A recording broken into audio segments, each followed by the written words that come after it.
Hi everyone, I'm Kalyani, working as a lecturer in CRR College for Women. In the last class in shellfish culture, I had discussed about the history and development of brackish water culture in India. Today, in this session, I am going to discuss about the present present status of brackish water culture in India.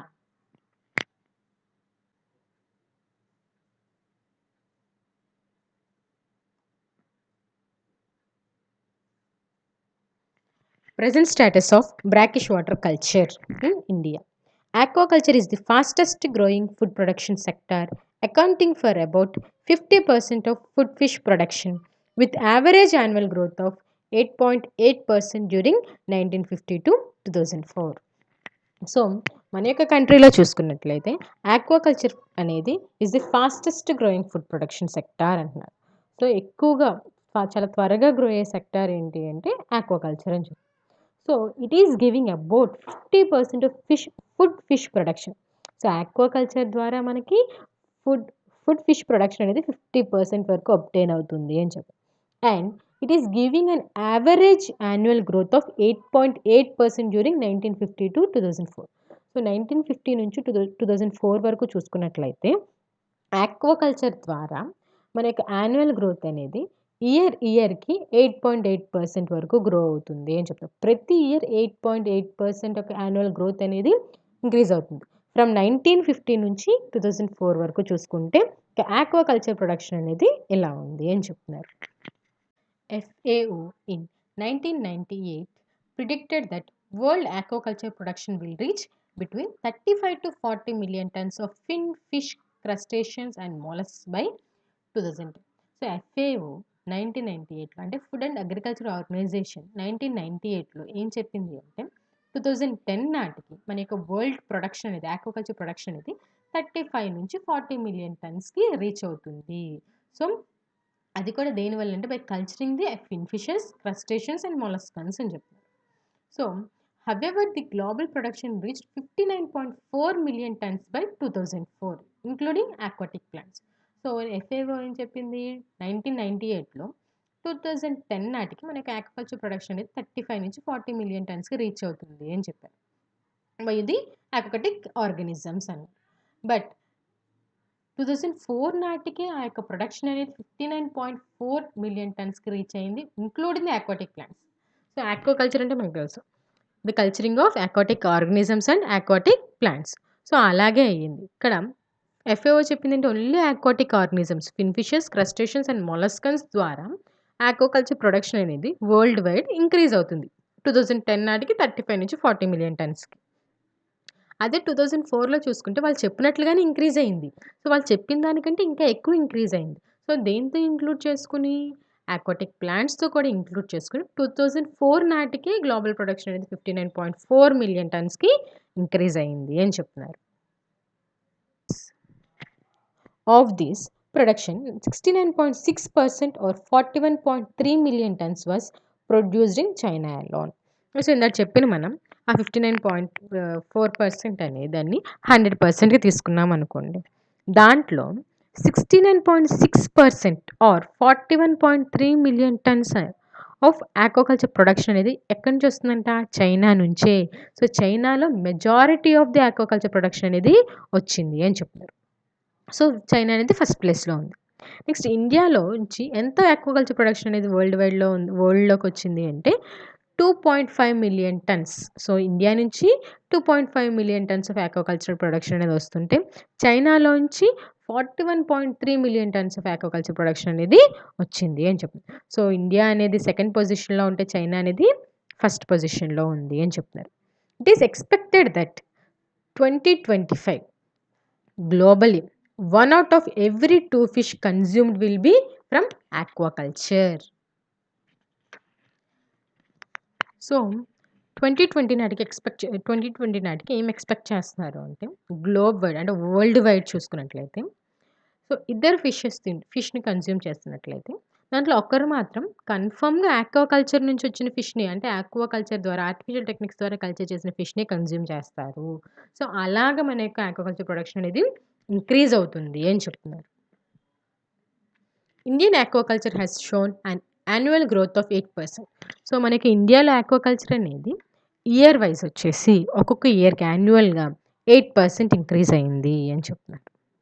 In the past, aquaculture was an activity mostly of Asian countries and was mostly focused on freshwater aquaculture, that too cyprinid based. So పాస్ట్లో చూసుకున్నట్లయితే aquaculture అనేది ఒక Asian countries మాత్రమే follow అయ్యేవాళ్ళు. వాళ్ళే దాని ఆ యొక్క యాక్టివిటీని చేస్తూ ఉండేవాళ్ళు ఆక్వాకల్చర్. అది కూడా దేని మీద? ఫ్రెష్ వాటర్ ఆక్వాకల్చర్‌ని వాళ్ళు ఎప్పుడూ ఫాలో అవుతూ ఉండేవాళ్ళు. దాంట్లో కూడా యూజ్ చేసే స్పీషీస్ ఏంటి? సిప్రినిడ్ స్పీషీస్. ఎక్కువగా సిప్రినిడ్ స్పీషీస్‌ని, ఫ్రెష్ వాటర్ ఆక్వాకల్చర్‌ని ఈ యొక్క ఏషియన్ కంట్రీస్ అనేవాళ్ళు ఫాలో అయ్యేవాళ్ళు అని చెప్తున్నారు. బట్ ఇప్పుడు చూసుకున్నట్లయితే now it has spread to all continents. ఒక ఏషియన్ కాంటినెంటే కాదు, మిగిలిన అన్ని కాంటినెంట్స్ కూడా ఈ యొక్క ఆక్వాకల్చర్‌ని స్టార్ట్ చేసింది. సో, అన్ని కాంటినెంట్స్‌కి ఈ యొక్క ఆక్వాకల్చర్ అనేది స్ప్రెడ్ అయింది అని చెప్తున్నారు. In all aquatic environments and many species.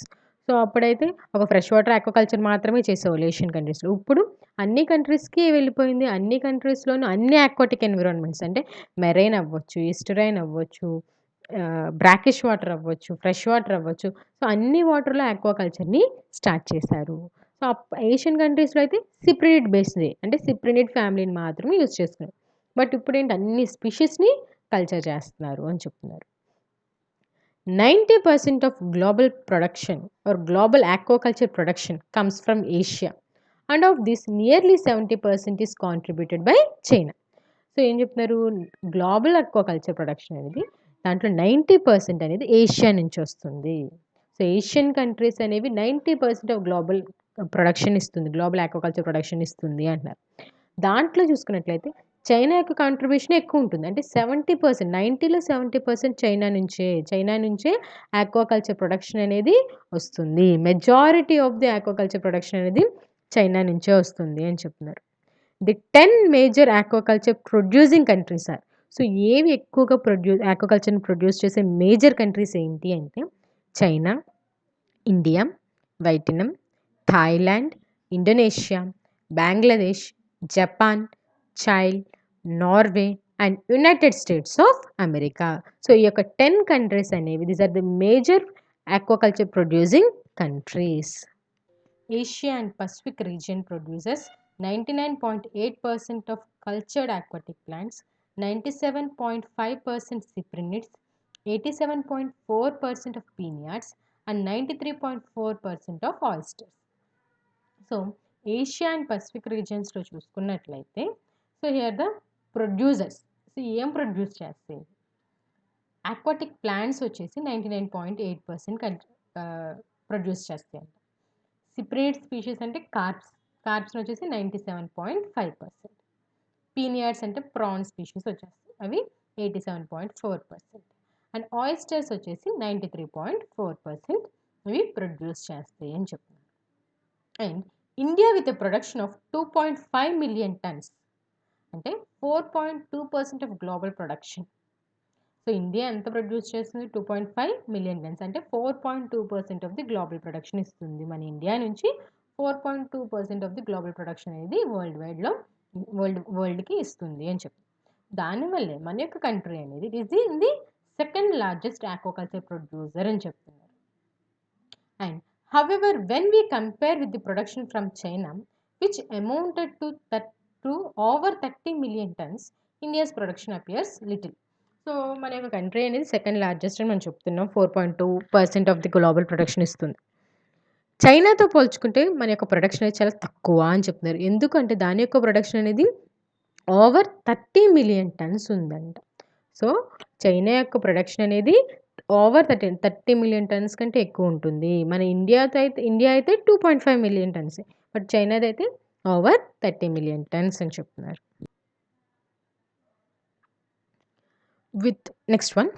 With vast aquatic resources, India has high potential for increasing production from aquaculture. So మన దగ్గర ఎక్కువ aquatic resources అనేవి ఉన్నాయి. So India has high potential for increasing production from aquaculture. So ఇండియాలో చూసుకున్నట్లయితే ఎక్కువ aquatic resources ఉన్నాయి. So మన యొక్క ఇండియాకి ఎటువంటి కెపాసిటీ ఉందంట? So we can increase hour production. So, aquaculture ద్వారా మన యొక్క ప్రొడక్షన్ మనం ఇంక్రీజ్ చేసుకునే కెపాసిటీ అనేది మనకి ఉంది అని చెప్తున్నారు. ఎందుకంటే మన దగ్గర చాలా ఆక్వాటిక్ రిసోర్సెస్ ఉన్నాయి కాబట్టి. In spite of technological advances in terms of improved breeding and seed production technologies, improved fish nutrition and better control of disease. So దీంతో పాటు మన యొక్క టెక్నాలజీ అనేది అడ్వాన్స్ అవ్వాలి. సో ఎలాగంటే improved breeding, seed production. So improved breeding అంటే breeding techniques improve చేసుకోవాలి. And seed production టెక్నాలజీస్ని కూడా ఇంప్రూవ్ చేసుకోవాలి. And also improved fish nutrition and better control of diseases. So fish న్యూట్రిషన్ని పెంచాలి అండ్ ఆల్సో డిజీజ్ని కంట్రోల్ చేయగల కెపాసిటీని కూడా పెంచుకోవాలి. Aquaculture is still an infant industry with vast potential for growth. So ఇప్పటికీ ఆక్వాకల్చర్ అనేది ఇంకా చిన్నగానే ఉంది. సో ఇన్ఫాంట్ ఇండస్ట్రీ అంటే చిన్నగానే ఉన్న industry. So though we are having the vast potential for growth. ఎక్కువ కెపాసిటీ ఉంది గ్రో చేయడానికి, కానీ మన యొక్క ఆక్వాకల్చర్ ఇండస్ట్రీ అనేది చాలా చిన్నగానే ఉంది అని చెప్తున్నారు. Nearly 80% of aquaculture production comes from small holder operated farms. So small holder operated farms నుంచి మనకు వచ్చే ఆక్వాకల్చర్ ప్రొడక్షన్ ఎంత అంటాం? 80% మాత్రమే అని చెప్తున్నారు. Thus smallholder farming families are not only consumers of fish but also producers. So ఎవరైతే smallholder farming families ఉన్నాయో వాళ్ళు కన్జ్యూమర్స్, తినడమే కాదు, ఫిష్ని కన్జ్యూమ్ చేయడమే కాదు, but they are also producing the fishes అని చెప్తున్నారు. They are also producers. If we are to benefit this community and at the same time meet the growing demand, we have to address the issues of access to resources. సో ఈ యొక్క community నుంచి మనం బెనిఫిట్నే తీసుకోవడం కాదు, but also we should meet the need growing demand. So we are benefiting, ఓ పక్క మనం లాభం పొందుతున్నాం, అలాగే మన యొక్క గ్రోయింగ్ డిమాండ్ నీడ్స్ని కూడా మనం మీట్ అవుతున్నాం. సో అవి if we are to benefit this community and at the same time meet the growing demand, we have to address the issues of access to resources, both natural and financial, lack of skills, vulnerability and aversion to risks. So ఏం చెప్తున్నారంటే, if we are to benefit this community, ఈ యొక్క community మనం benefit చెందాలి, benefit అవ్వాలి అన్నా, మన యొక్క గ్రోయింగ్ డిమాండ్స్ అంటే మన యొక్క నీడ్స్ని మనం మీట్ అవ్వాలి అన్నా, we have to address the issues of access to resources. So ఏం ఇష్యూస్, వాటిని మనం అడ్రస్ చేసుకోవాలి. ఏంటి అసలు అవి? న్యాచురలా, ఫైనాన్షియలా, ల్యాక్ ఆఫ్ స్కిల్సా, వల్నరబిలిటీయా and aversion to risk. So ఏంటి అని మనం తెలుసుకోవాలి. సో యాక్సెస్ చేసుకోవాలి. యొక్క రిసోర్సెస్ వల్ల వచ్చే నష్టాలు ఏంటి, లాభాలు ఏంటి, సో వాటిని మనం మన యొక్క గ్రోయింగ్ డిమాండ్ యొక్క నీడ్స్ని మనం మీట్ అవ్వగలమా అనేది మొత్తం మనం తెలుసుకోవాలి. At the same time we have to develop opportunities for enterprise development. So దాంతోపాటు మనం ఆపర్చునిటీస్ డెవలప్ చేయాలి ఫర్ ఎంటర్ప్రైజ్ డెవలప్మెంట్. సో ఆపర్చునిటీస్ని కూడా మనం డెవలప్ చేసుకోవాలి. మనకి ఎంటర్ప్రైజెస్ అనేవి డెవలప్ అవ్వాలి అన్నా సరే, మన యొక్క కంపెనీస్ ఆర్ ఇండస్ట్రీస్ అనేవి డెవలప్ అవ్వాలి అయినా సరే, ఆపర్చునిటీస్ని కూడా మనం ఇంక్రీజ్ చేసుకుంటూ డెవలప్ చేసుకుంటూ ఉండాలి. With land and water becoming scares, we cannot afford at concentrating our efforts on extensive aquaculture. So extensive aquaculture అంటే లార్జ్ ఏరియాని తీసుకుని మనం ఆక్వాకల్చర్ చేయడం. సో ఇక్కడ మనకి ల్యాండ్ అండ్ వాటర్ అనేది స్కేర్స్ అయిపోతుంది, తగ్గిపోతుంది, lack of land and water. So అందుకని మనం యొక్క ఎక్స్టెన్సివ్ ఆక్వాకల్చర్ మనం ఎక్కువగా ఎఫర్ట్ చేసుకోలేము, మన యొక్క ఎఫర్ట్స్ అనేవి సరిపోవట్లేదు ఎక్స్టెన్సివ్ ఆక్వాకల్చర్ కోసము అని చెప్తున్నారు. We have to intensify the culture systems without impact on the environment. So మన యొక్క ఆక్వాకల్చర్ సిస్టమ్స్ మనం పెంచుకోవాలి without impacting on the environment. మన యొక్క ఎన్విరాన్మెంట్ మీద ఎటువంటి ఇంపాక్ట్ పడుకోకుండా వాటిని మనం పెంచుకుంటూ ఉండాలి. So this is the summary.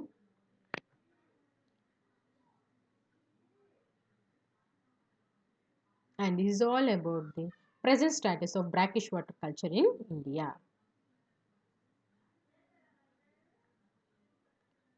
Thank you.